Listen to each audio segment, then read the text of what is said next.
Assalamualaikum warahmatullahi wabarakatuh. Nama saya Muhammad Raffi Putra Mahendra dan rekan saya Vina Nur Fadilah dari kelompok 3 akan membawakan materi tentang sejarah Muhammadiyah. Faktor objektif, kondisi sosial, dan keagamaan bangsa Indonesia pada zaman kolonial. Yang pertama ada kristenisasi. Faktor objektif yang bersifat eksternal yang paling banyak mempengaruhi kelahiran Muhammadiyah adalah kristenisasi, yakni kegiatan-kegiatan yang terprogram dan sistematis untuk mengubah agama penduduk asli, baik yang muslim maupun bukan, menjadi Kristen. Kristenisasi ini mendapatkan peluang bahkan didukung sepenuhnya oleh pemerintah kolonialisme Belanda. Pemerintah Hindia Belanda yang secara sadar dan terencana ingin menjinakkan kekuatan Islam, semakin menyadarkan umat Islam untuk melakukan perlawanan. Menyikapi hal ini, Kiai Haji Ahmad Dahlan dengan mendirikan Muhammadiyah berupaya melakukan perlawanan terhadap kekuatan penjajahan melalui pendekatan kultural, terutama upaya meningkatkan kualitas sumber daya manusia melalui jalur pendidikan. Faktor objektif yang kedua secara eksternal yaitu disebabkan politik kolonialisme dan imperialisme Belanda yang menimbulkan perpecahan di kalangan bangsa Indonesia. Periode pertama yaitu periode sebelum Sunan Gurgojek. Belanda berprinsip agar penduduk Indonesia yang beragama Islam tidak memberontak, menerapkan dua strategi yaitu membuat kebijakan-kebijakan yang sifatnya membendung dan melakukan kristenisasi bagi penduduk Indonesia. Dalam pelarangan pengalaman ajaran Islam, Belanda mengatasi masalah ibadah haji dengan berbagai aturan, tetapi pelanggaran ini justru kontraproduktif bagi Belanda karena menjadi sumber pemicu perlawanan terhadap Belanda sebagai penjajah, karena menghalangi kesempurnaan Islam seseorang. Periode kedua yaitu periode setelah Sunan Gurgojek menjadi penasihat Belanda untuk urusan pribumi di Indonesia. Periode kedua, dalam hal ini tidak semua kegiatan pengalaman Islam dihalangi, bahkan dalam hal tertentu didukung. Kebijakan didasarkan atas pengalaman Sunan berkunjung ke Makkah dengan menyamar sebagai seorang muslim bernama Abdul Ghaffar. Kebijakan Sunan didasarkan 3 prinsip utama yaitu pertama, rakyat Indonesia dibebaskan dalam menjalankan semua masalah ritual keagamaan seperti ibadah. Kedua, pemerintah berupaya mempertahankan dan menghormati keberadaan lembaga-lembaga sosial atau aspek muamalah dalam Islam. Ketiga, pemerintah tidak menoleransi kegiatan apapun yang dilakukan kaum muslimin yang menyebarkan seruan-seruan pan-islamisme atau menyebabkan perlawanan politik atau bersenjata menentang pemerintah kolonial Belanda. Faktor subjektif yang sangat kuat, bahkan dikatakan sebagai faktor utama dan faktor penentu yang mendorong berdirinya Muhammadiyah adalah hasil pendalaman Kiai Haji Ahmad Dahlan. Sebagaimana yang tersimpul dalam surat An-Nisa ayat 82 dan surat Muhammad ayat 24 yaitu melakukan tadabbur atau memperhatikan dan mencermati dengan penuh ketelitian terhadap apa yang tersirat dalam ayat surat Al-Imran ayat 104. Dan hendaklah ada di antara kamu sekalian segolongan umat yang menyuruh kepada kebajikan, menyuruh kepada yang makruf dan mencegah yang munkar. Merekalah orang-orang yang beruntung. Slide selanjutnya akan dilanjutkan oleh Vina.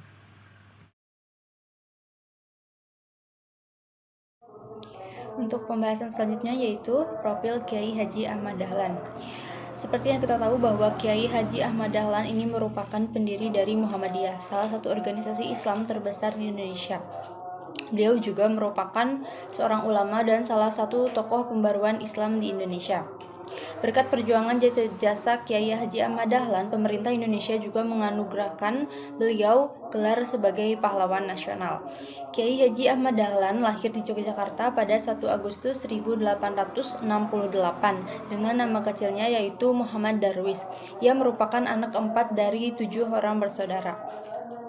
Kiai Haji Ahmad Dahlan ini termasuk keturunan yang ke-12 dari Maulana Malik Ibrahim, salah seorang yang terkemuka di antara Wali Songo, yaitu pelopor penyebaran agama Islam di Jawa. Kemudian ada sejarah singkat tentang Kiai Haji Ahmad Dahlan. Kiai Haji Ahmad Dahlan telah menunaikan ibadah haji ketika beliau masih berusia 15 tahun dan menetap di kota Mekah selama 5 tahun. Selama di Mekah, beliau memperdalam ilmu agama dan juga berinteraksi dengan Muhammad Abduh Al-Afghani, Rashid Ridho, dan Ibnu Taimiyah yang memiliki pemikiran-pemikiran pembaru dalam Islam. Pada tahun 1888, beliau kembali ke kampung halaman dan mengubah nama beliau dari Muhammad Darwis menjadi Ahmad Dahlan.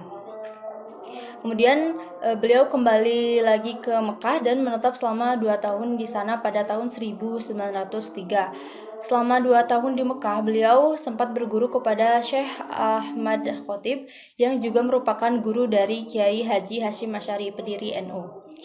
Sekembalinya beliau dari Mekah pada tahun 1912, tepat pada 18 November 1912 atau 8 Zulhijjah 1330, beliau mendirikan Muhammadiyah di kampung halamannya Kauman, Yogyakarta.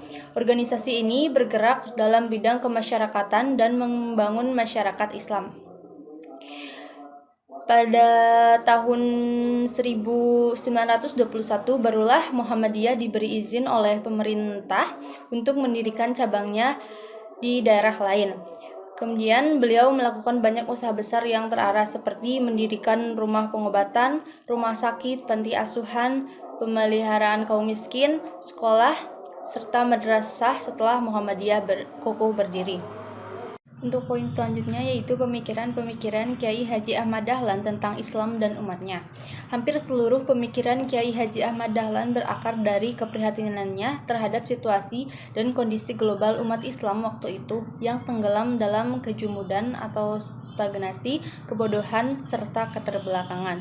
Kondisi ini semakin diperparah dengan politik kolonial Belanda yang sangat merugikan bangsa Indonesia. Latar belakang situasi dan kondisi tersebut telah mengilhami munculnya ide pembaruan Kiai Haji Ahmad Dahlan.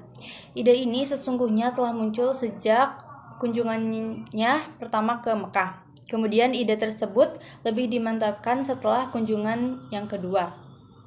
Secara umum, ide-ide pembaharuan Kiai Haji Ahmad Dahlan berupaya untuk memurnikan ajaran Islam dari khurafat, takhayul, dan bid'ah yang selama ini telah bercampur dalam akidah dan ibadah umat Islam, terutama di Indonesia.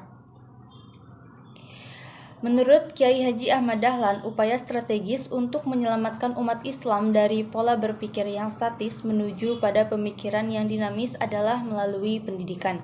Oleh karena itu, pendidikan hendaknya ditempatkan pada skala prioritas utama dalam proses pembangunan umat. Mereka hendaknya dididik agar cerdas, kritis, dan memiliki daya analisis yang tajam dalam memeta dinamika kehidupannya pada masa depan. Adapun kunci untuk meningkatkan kemajuan umat Islam adalah kembali pada Al-Quran dan hadis. Mengarahkan umat pada pemahaman ajaran Islam secara komprehensif, menguasai berbagai disiplin ilmu pengetahuan. Upaya ini secara strategis dapat dilakukan melalui pendidikan. Kemudian Kiai Haji Ahmad Dahlan secara pribadi mulai merintis pembentukan sebuah sekolah yang memadukan pengajaran ilmu agama Islam dan ilmu umum. Nah, jadi secara singkatnya dapat disimpulkan bahwa yang menjadi dasar dan landasan berpikir Kiai Haji Ahmad Dahlan adalah Al-Quran dan As-Sunnah, sebagaimana yang tertera dalam keyakinan dan cita-cita hidup Muhammadiyah bahwa landasan pergerakan Muhammadiyah adalah Al-Quran dan As-Sunnah. Sekian presentasi dari kami, semoga bermanfaat. Terima kasih. Wassalamualaikum warahmatullahi wabarakatuh.